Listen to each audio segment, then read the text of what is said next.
To Nasdaq Trade Talks. I'm your host, Jill Malandrino, Global Markets Reporter at Nasdaq. Joining me at the market site is Chris Dearborn. He's Nasdaq's Managing Director on our Market Intelligence Desk. My favorite hit of the week when he's on with me on Friday. I know it's almost time to go home.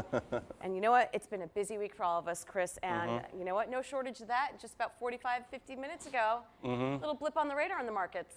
Yeah, you know what? Markets kind of reversed a little bit. There's been a lot of focus on the U.S.-Chinese trade delegation. It's the lower level officials kind of laying the groundwork for what's going to happen next month. There's been some good rhetoric on the first couple of days, some reprisal of the October 25 to 30% tariffs that were going to list Christmas lights and things like that. We're not really sure if that's really something that the president took because he was setting up for the trade talks going forward, or something that would actually help U.S. companies going into Q4, the all-important retail season.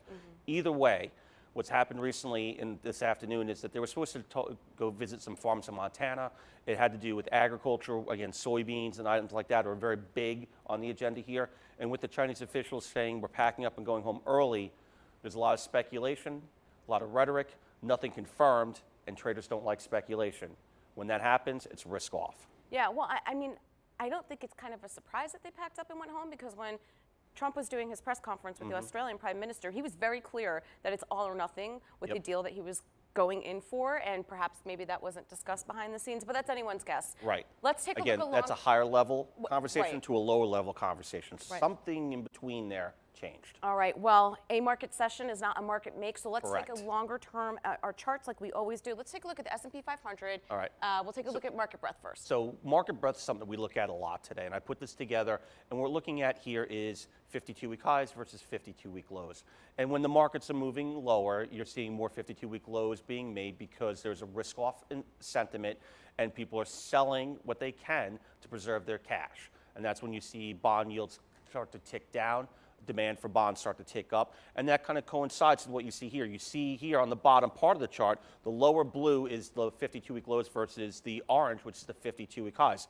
In December, you see a significant number of 52-week lows being made, which makes sense because you're looking at the markets making lows. And here, where we are, again, before this happened this afternoon, but still, it's not broken. We're looking at more 52-week highs being made, and then next to no 52-week lows being made, which means investors, especially in the larger cap names of the S&P 500, are complacent with their investment or adding to that investment, thus creating more 52-week highs. So breadth looks at the differential between the 52-week highs, the moving averages, and how many stocks are trading above the moving averages on a 10, 50, or 200-day, and you can change that as you want. What we're looking at here is nothing's really broken. You have good sentiment. Again, the macro factors can absolutely impact what's moving in the markets, but right now we're still a stone throw away, even with us turning south a little bit here, of retesting the July highs. Yeah, I mean, we've come back about 20 basis points since we've been speaking anyway. All right, let's take a look at our next chart, S&P 500 price action. Right, so you take what we just learned with that last chart on the breadth and you look at where the actual price action is. So does that equate to really the markets moving higher? And it does. More stocks moving higher means that as their weightings within those indexes are put to action, they will move the index more so. So 52-week highs are great, but if an index member has a higher weighting than some of the lower members, the higher weighted member of that index is going to carry that index higher. In the S&P, it's market cap weighted, so companies like Microsoft, Apple, all are going to move this sector a little bit higher, this index a little bit higher than, say, lower cap names within that same index. So what you're looking at here, even though we've had significant higher highs and large cap names are moving higher, Microsoft made another 52-week high, trillion-dollar company, you were still within a stone breadth away. So you're looking at the breadth confirming the price action, and you're looking at the way the market's moving here. It's still, even with the small sell-off here, very positive momentum. All right, let's wrap it up with the trading week ahead. Some important data on tap. GDP, of course, 70% of that is consumer spend, which has really been the positive part of the market. Right. Maybe some manufacturing data coming out as well. Absolutely. Some more earnings coming out as well, so you can see how some of those items start to filter through a little bit.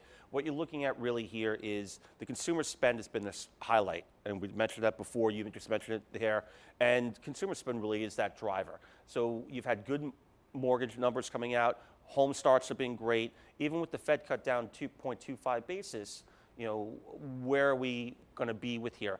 As long as the consumer is spending and the Fed is making money cheap for them to borrow, to do so, it's going to buoy up the GDP, and we're looking for a robust number next week. All right, Chris, as always, thanks so Thank much you. for joining us on Trade Talks. And thank you for joining me. I'm Jill Malandrino, Global Markets Reporter at Nasdaq.